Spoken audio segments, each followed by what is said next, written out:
Welcome to another Ref Show. We've got Mark Halsey. We've also got Dean Mohareb.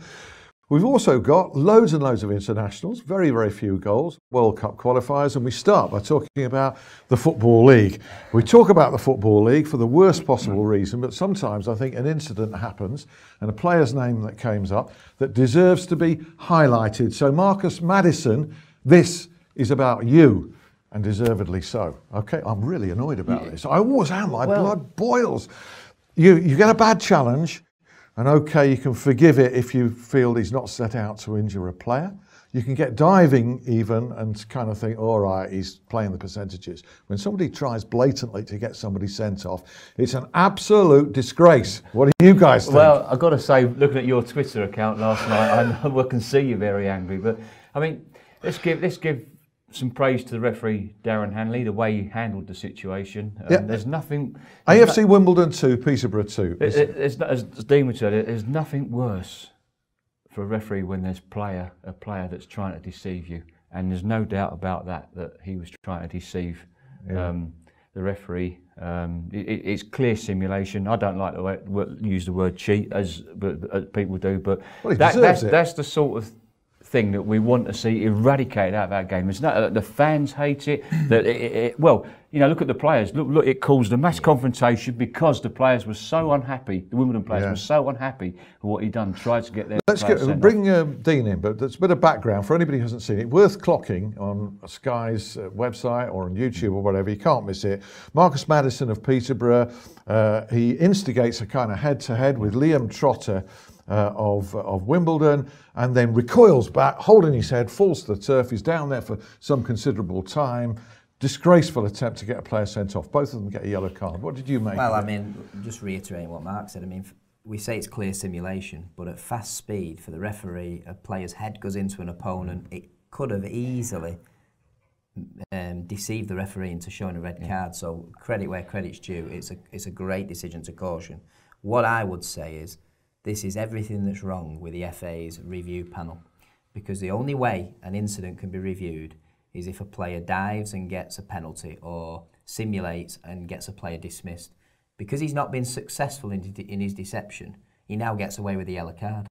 Yeah. And for me, that incident should be reviewed, and that player should be handed a very hefty suspension. Yes. But it's interesting what Dean says. You know, we go back a couple of weeks with Troy Deeney of Watford. Yeah. You know, Michael Oliver's cautioned him for an incident, but the FA have still looked at it and charged him with violent conduct. Yeah, I'm not sure. I'm not sure how they've. So why can't they with this? Why can't they with simulation and cheating? Well, to be honest, the way that the panel's performed so far this season, Alan, they throw it out anyway. I mean, it all depends on what the wording the referee's put on his report and what under what. What do you think he's put?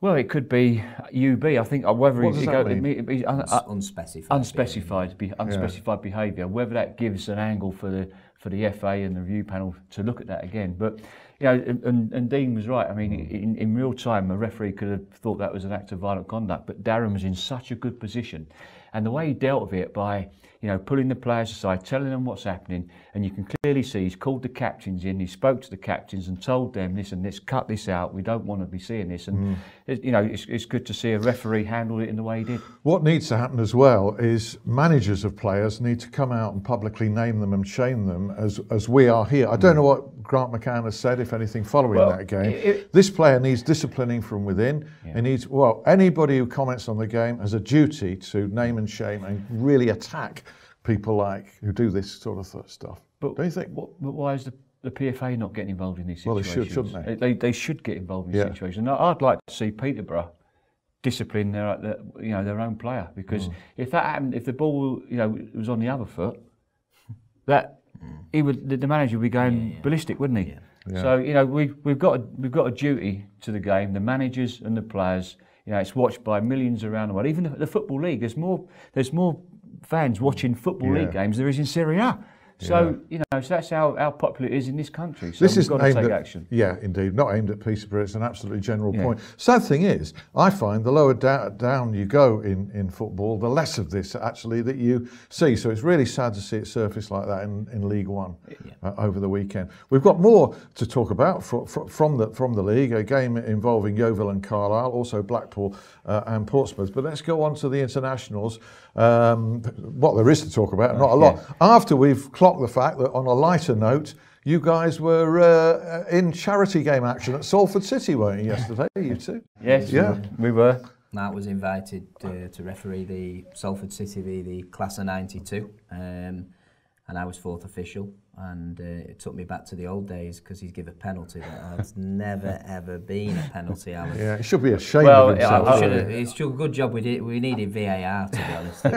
He's absolutely spot. It was never a penalty, and I kept getting shouts from, you know, my fourth official, which was Dean. Come on, Mark, you've got to liven this up. You've got to liven this up. And it was all in the script that I had to find a penalty, and I found one.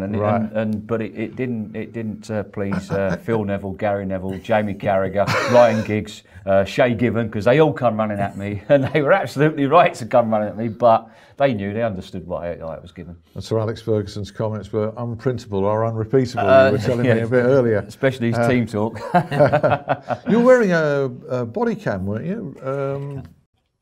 Head cam. What it was I was asked by the Class of '92 and Super 6 who wanted it to be filmed for a charity purpose.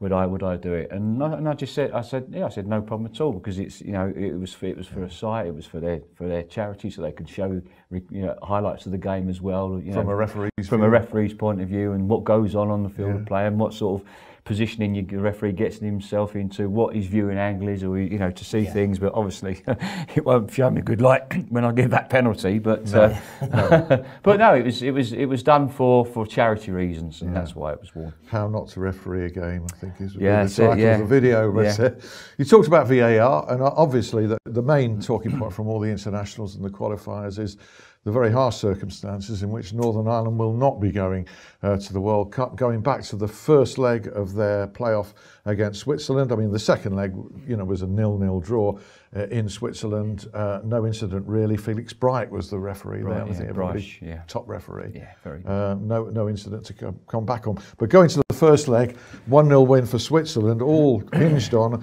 a penalty, which, you know, a shot hit Corey Evans really on the shoulder, and a penalty was awarded. Well, I mean, there was just before the penalty, there was a big incident, I think about 5 minutes in, where there was a challenge that come in from Shaw, I think it was. Fabian Shaw on Stuart Dallas. Stuart Dallas, and I mean, I was watching the game, Alan, and I have to say straight away, I thought that's a red card. Yeah, that's a red card, and it just goes to show how important it is as a referee, even in the early stage game, in the first, second, third, fourth, fifth minute, you've got to be switched on. You've got to be mentally switched on, and your concentration levels, as soon as you blow that whistle, has got to kick in. And clearly, he wasn't switched on, because he didn't give himself any thinking time either, because he's come straight out with that yellow card, and you look at it and it meets all the criteria for serious foul play. Ticks every box. Ticks every box. You know, he lunges. He's off the air, he's out of control, he's at speed, endangering the player's safety with excessive force and brutality. So from there, you know, you're looking for 5 minutes. There was a big key match incident, got wrong, because it should have been a red card. So then, obviously, Switzerland had been down to 10 men, so it had been a totally different ball game. And it's very unusual for an international referee to get two big decisions wrong. Ovidiu Hatagan of Romania is the referee. I mean, the handball is just baffling, because there are decisions in games that you can look at, and Mark will say one thing, I'd say another, and you can make a case for the referee getting it right. The handball decision, you know, it's from close distance, it's fast. The players actually turned their body to the side. It physically couldn't have hit the hand because of the body position of the defender. I wonder, you know, whether the assistants had some part in the decision, because the assistant moved very quickly to the corner flag, which is obviously the recognised signal now in FIFA for a penalty kick. But even so, a referee at that level has got to look at that. And there was, I mean, you don't take player reaction into your decision making, but it wasn't even an appeal. No, it was a baffling decision for a penalty. I mean, I harp on about this week in, week out. I think he's guessed. Yeah. He's guessed, but you know, you just got to look at the distance of the players, the speed of the ball.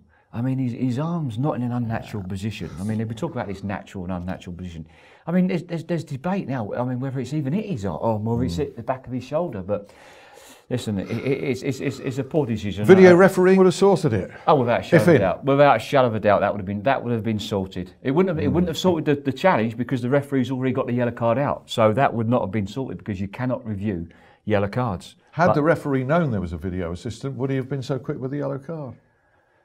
He may have given himself a... Well, we don't know. We don't know that. You know, obviously we can't answer that question. But it was. I would imagine UEFA and the referee observer won't be happy with that performance. Plenty to come in part 2, including a place where there was a video assistant, but there was very little to talk about. That was at Wembley for a friendly game. So rejoin us for part 2 shortly.